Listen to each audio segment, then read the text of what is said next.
You are loved with an everlasting love. That's what the Bible says.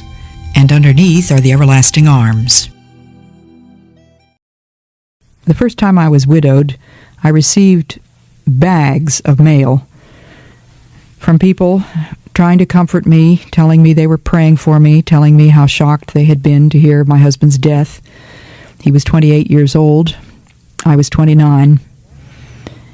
But of all the letters that came, I think the one that stands out in my mind is the one that quotes 2 verses from 2 Corinthians.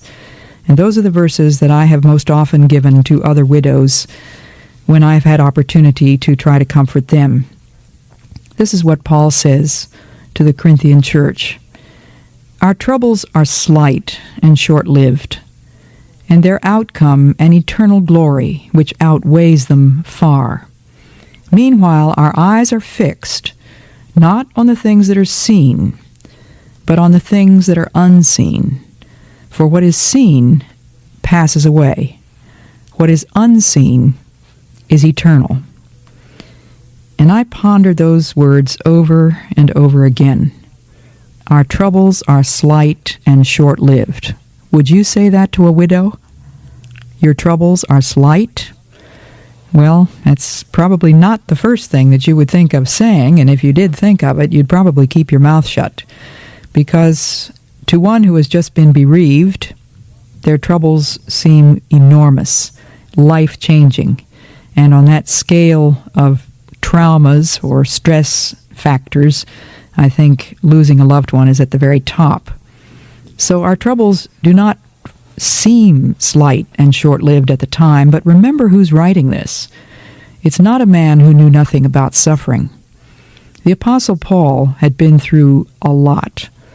Shipwrecks, starving, imprisonments, public floggings. He had a long list of trials and tribulations that really makes mine look like practically nothing. And it was Paul who was able to say, our troubles are slight and short-lived. But that's not very much comfort. It's the next part that's comfort. Their outcome. So they have an outcome? You mean there's a point to this? There's a purpose? You mean it's not for nothing? I'm not at the mercy of chance? What does he say? Their outcome is an eternal glory. Or, as another translation puts it, a weight of glory. In other words, Paul is using the metaphor of a scales, an old-fashioned scales, in which you have 2 pans balanced on a fulcrum. And you put weights on one side and whatever it is you're trying to weigh on the other side. So here we are to put the weight of glory, which he doesn't define, something mysterious, something heavenly, something invisible. You put that on one side, and on the other pan, just load all your troubles. Are you bereaved? Are you sick? Have you lost a job? Have you lost your health? Have you lost your self-respect? Have you lost your husband by divorce? What is it that is the weight of trouble that bears you down today? Put it in the other pan and look what happens. He says their outcome will be a weight of glory that outweighs them far. In other words, all the hurts we've ever suffered, all the losses, all the bereavement, all the trials, all the horrible things that have happened to us, they will look like nothing when we get that weight of glory on the other side. It's going to make that pan with all our troubles in it just fly up as if it had nothing in it but feathers. That's the picture he's giving us.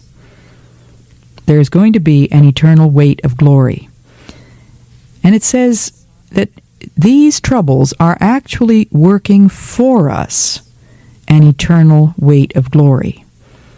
I was amazed at those words. It was really a shock to me to realize that this fact of bereavement, that my actual sorrow was in a mysterious and incomprehensible way working, operating, doing something which was going to prepare for me Not me for, but for me a weight of glory, something that I'm going to understand when I get to heaven. And then in verse 18 he goes on and says, meanwhile, our eyes are fixed, not on the things that are seen, but on the things that are unseen. For what is seen passes away. What is unseen is eternal. And one of the hardest things for me about widowhood was the fact that there were a whole lot of seen things around there that were going to pass away, but they hadn't passed away as fast as my husband Jim. What an irony that the house that he had built was still there, but he was gone. Every now and then I would come across something still left in the house which I thought I had gotten rid of, because I did set to work very quickly to sort his things, give away his clothes, and get rid of everything that I was sure I wasn't going to need but somebody else might need. But I hadn't really done a 100% job. One day I found a pair of shoes tucked way back in the corner of a closet. I pulled them out and stood there staring at them. There was the shape of his feet, those feet that I had known so well, as I knew every inch of that body that was now in a grave on the Kodorai River. And it was as if a dagger stabs my heart each time I see something like that. I would open a book and find a notation of his in a margin with his handwriting, and I would think his hand was on that page. Well, I don't want to get maudlin, but I hope that I'm ringing a few bells out there. Some of you know what I mean. There are all those little reminders, the things that he had made, the things that he had used, his Bible, his pen, his notebooks, his diaries, his clothes, reminders of what I have lost. Paul says, fix your eyes not on the things that are seen, but on the things that are unseen. Why? Because the things that are seen are not going to last very long. The things that are unseen are going to last forever. Maybe the things which are seen right now, for some of you, are your kitchen, your laundry room, your child. Maybe your child is screaming right now. Maybe he's just spilled the milk, or the applesauce, or rubbed the applesauce in his hair, or on your best dress. Those are things seen, aren't they? And those can be trials, believe me, I know. Our troubles are slight and short-lived, and their outcome and eternal glory, what? Outcome of something like this disaster in the kitchen, this overflowing washing machine, this flat tire, what are you talking about? I can hear you saying. Their outcome can be an eternal glory if you look at them in light of the eternal, of the invisible. Even these little things, these troubles which most of us would admit are slight, the slight things as well as the things which look big to us, their outcome can be an eternal glory if we fix our eyes on the things which are unseen. When you look at that little child, what do you see? Well, if he's peacefully asleep with his golden curls on the pillow, or his little black kinky curls on the pillow, he looks like a little angel, doesn't he? So sweet. You just want to eat him. And that same little golden-haired or kinky-haired child, can't he be a little devil the next day? The things which are seen. Do you remember that you are raising that child for God, not just for you? God has given you a job for eternity in raising that child.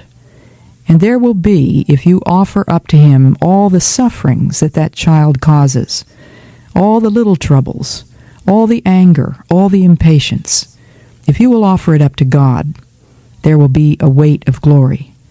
Don't ever forget that that little child has a halo. He was sent to you by God, and Jesus says, if you receive one of these little ones in my name, you receive me. And so I went back to my work in the jungle, to taking care of my baby and teaching my Indians, to cleaning the house and cleaning the lawn and the pineapple patch, to delivering babies and giving shots of penicillin. And I did the next thing, asking God to help me to do it for him. My daughter was fatherless.